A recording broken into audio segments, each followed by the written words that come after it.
Bonjour et bienvenue Claire Thorne naturopathe, je suis vraiment très heureuse d'être avec vous. Aujourd'hui, je voudrais vous parler d'un sujet qui me tient à cœur, le lipœdème.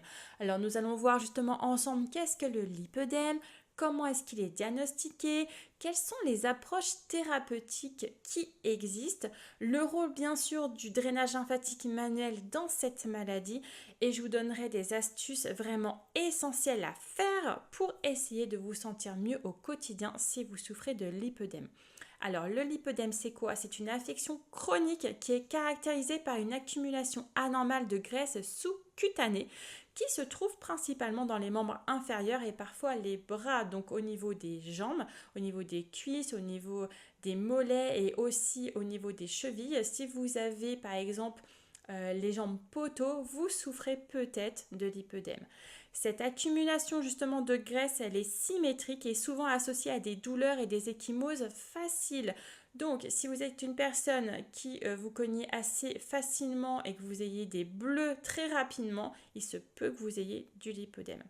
Alors, contrairement à l'obésité, le lipœdème ne répond pas du tout au régime alimentaire traditionnel et à l'exercice physique seul. Cette maladie touche principalement les femmes. Et oui, on n'a vraiment pas de chance, hein, nous les femmes.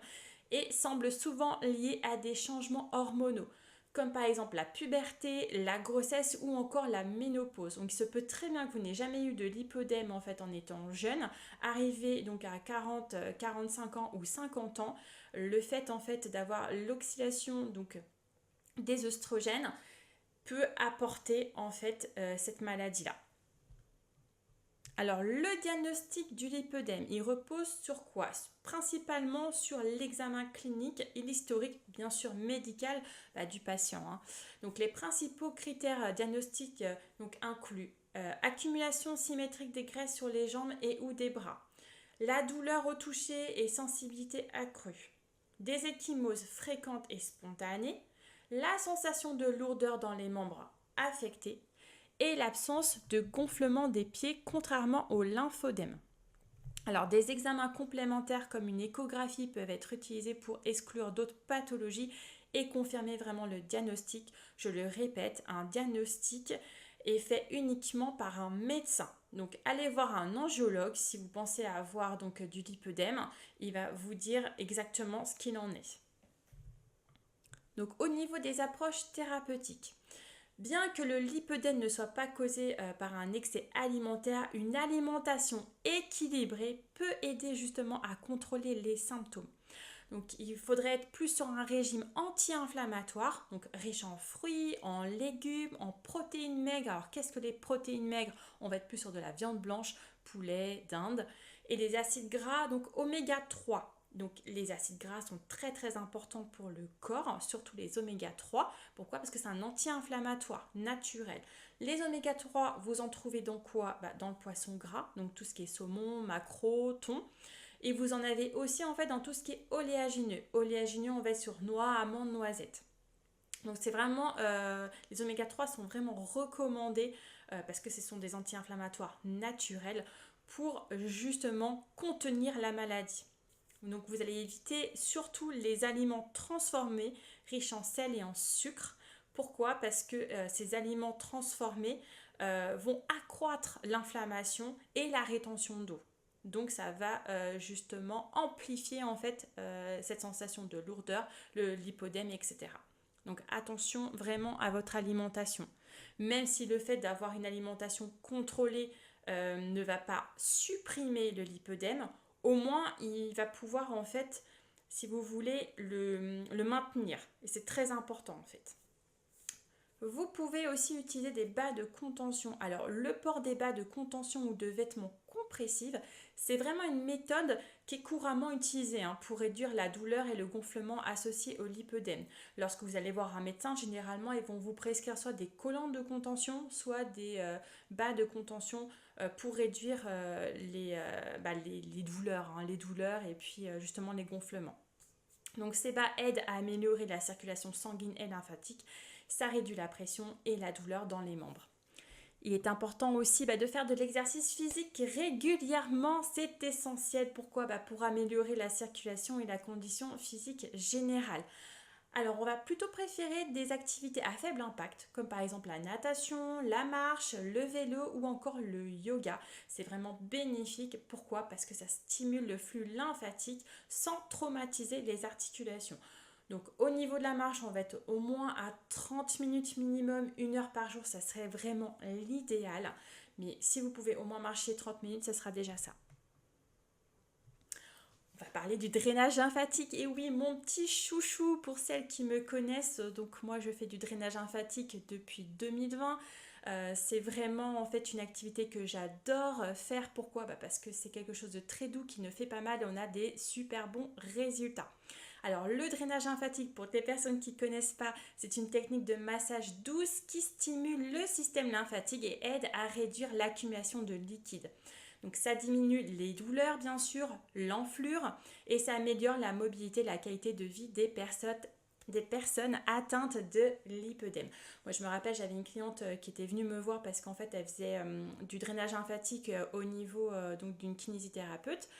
Elle en faisait 2 fois par semaine et puis elle est partie en retraite donc elle est venue me voir.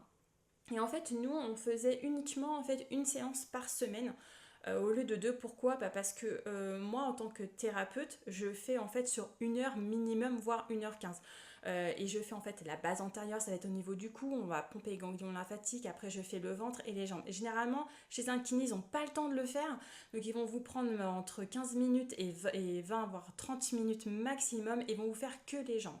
Donc là le fait en fait de stimuler l'ensemble du corps va pouvoir avoir un effet plus important au niveau pour relancer le système lymphatique. Donc elle avait besoin que de une séance par semaine et elle avait vraiment besoin de cette séance-là. Pourquoi? Parce que pour elle, en fait, le fait d'avoir un lipœdème, elle avait très très mal aux jambes. C'était vraiment insupportable ces douleurs et le fait de faire du drainage lymphatique, ça pouvait, donc ça durait jusqu'à une semaine. Donc pendant une semaine, elle pouvait donc faire son activité. En plus, c'était une infirmière, donc tout le temps debout, donc assez compliqué à gérer. Et du coup, elle pouvait justement améliorer sa condition et ne plus avoir mal. Donc ça lui faisait vraiment du bien en fait de venir me voir 1 fois par semaine. Donc voilà, donc ce que je vous conseille vraiment si vous voulez faire du drainage lymphatique, allez chez un thérapeute qui fait la méthode Vauder. Voilà, demandez-lui s'il fait la méthode Vauder. Pourquoi? Parce que c'est une méthode vraiment douce qui ne fait pas mal.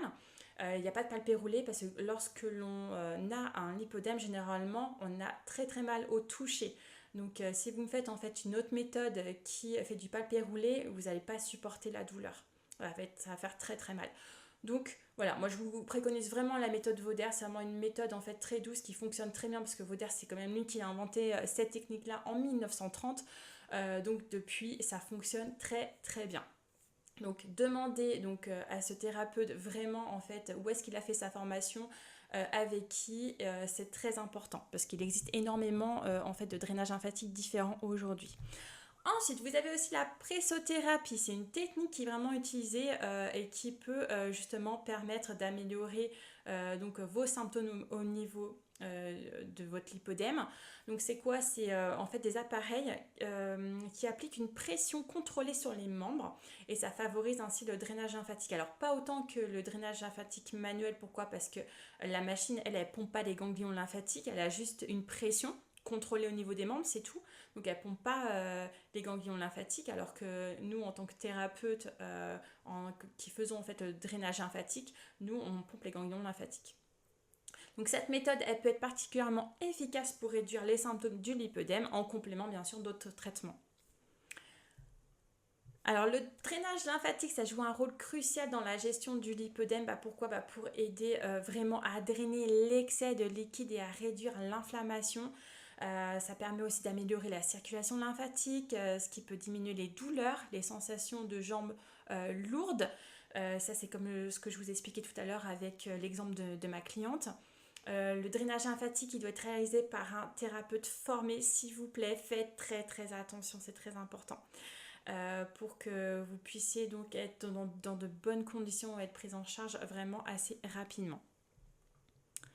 Alors, outre des approches thérapeutiques mentionnées, vous avez aussi d'autres éléments qui sont importants pour gérer le lipœdème. Ça va être le soutien psychologique. Oui, parce que la gestion du stress et le soutien émotionnel sont vraiment primordiales parce que le lipœdème peut avoir un impact psychologique et significatif. Donc faites attention, regardez au niveau de soutien psychologique pour ne pas tomber en burn-out ou en dépression. Comprendre la maladie, c'est très important, et être informé sur les options de traitement qui vont vous permettre en fait d'améliorer votre condition. C'est aussi très important de peser le pour et le contre par rapport en fait au médecin, ce qu'il va vous dire, ce qu'il existe aussi. C'est important d'avoir aussi un suivi médical régulier. Voilà, il faut absolument que vous soyez suivi par des professionnels de santé spécialisés pour justement adapter le traitement et surveiller surtout l'évolution de cette maladie, parce que cette maladie, elle ne pourra que s'amplifier. Ce n'est pas possible en fait de la supprimer totalement à part l'intervention chirurgicale. Alors pour des cas avancés ou parce que vous n'avez pas envie en fait que le lipœdème prenne de l'ampleur, vous avez la possibilité de faire de la liposuction. C'est une option donc chirurgicale qui est envisageable, il faudra en parler avec votre chirurgien. Cette intervention vise donc vraiment à enlever les dépôts de graisse anormaux et améliorer donc la forme de la fonction des membres affectés. Parce que j'ai des personnes en fait, elles ont tellement mal qu'elles peuvent presque plus marcher, c'est juste horrible. Donc il y a des techniques maintenant spécifiques qui existent, comme la liposuction assistée par eau, ça s'appelle WAL. Ou justement la liposuction assistée par tumescence, TLA. Alors, WAL, je connais bien pourquoi, parce qu'il y a la clinique du lipœdème qui se trouve à Paris qui utilise cette technique. C'est une technique en fait qui a été récupérée en Allemagne, parce qu'en Allemagne ça fait très très longtemps qu'ils utilisent cette technique-là. C'est vraiment pour ne pas abîmer tout ce qui est vaisseau sanguin et puis lymphe, d'accord. Voilà, et donc c'est vraiment beaucoup mieux utilisé qu'une liposuction dite normale. Donc si vous voulez avoir plus d'informations, vous tapez clinique du lipœdème à Paris, vous allez voir toutes les informations par rapport à ça, et le pour et le contre, est-ce que je fais une intervention chirurgicale ou pas, qu'est-ce qui est bien ou pas. Alors par contre, le seul souci encore actuellement que l'on a, pourtant en fait il y a l'association donc du lipœdème qui lutte efficacement et qu'ils essayent en fait d'incorporer donc la maladie du lipœdème comme une maladie reconnue par l'État, parce qu'en fait actuellement ce n'est pas reconnu, du coup ce n'est pas du tout pris en charge par la sécurité sociale. Donc si vous avez cette maladie, que vous voulez vous faire opérer, et bien en fait tous les frais de l'opération ne sera pas du tout pris en charge, elle sera prise en charge uniquement par vous. Et en fait les opérations peuvent monter très très haut, surtout par exemple si vous voulez faire une opération au niveau donc des jambes, ça se fait en 2 fois. On fait d'abord c'est d'abord en fait les mollets, ensuite on attend un petit peu et après c'est seulement les cuisses. On ne peut pas le faire en une fois. Pourquoi ? Parce qu'il y aurait trop en fait à enlever et votre corps ne pourrait pas supporter ça. Donc généralement ça se fait vraiment en 2 fois, mais pareil, moi je ne suis pas médecin, je suis juste naturopathe. Donc si vous avez vraiment besoin d'avoir plus d'informations par rapport justement à ces opérations chirurgicales, allez vous renseigner sur internet, vous avez plein de choses. Et je vous dis, la clinique du lipœdème sur Paris explique vraiment très très bien les choses. Donc vous pouvez aller sur leur site internet et pourquoi pas après les contacter pour avoir plus d'informations, c'est eux les experts. Donc en conclusion, lipœdème c'est vraiment une maladie complexe qui nécessite une approche vraiment multidisciplinaire pour une gestion efficace. Donc on essaie de combiner des traitements conservateurs avec le drainage lymphatique, l'exercice, les bas de contention, une alimentation adaptée. Et puis après, si vous voulez, vous pouvez très bien vous faire opérer. Mais là, il faudra aller voir directement avec un chirurgien spécialisé. Donc un suivi régulier et un soutien vraiment psychologique est vraiment essentiel pour améliorer la qualité de vie des personnes donc, qui sont atteintes de lipœdème. Bon, j'espère que je vous ai dit un petit peu tout ce que vous pouviez savoir au niveau du lipœdème. En tout cas, si vous souffrez de lipœdème, il y a des astuces, il y a des choses à faire. Surtout, ne restez pas seul. Allez voir des spécialistes pour qu'ils puissent vous prendre en charge. Et puis sur ce, je vous souhaite bon courage à toutes et on se retrouve dans une prochaine vidéo au niveau du podcast.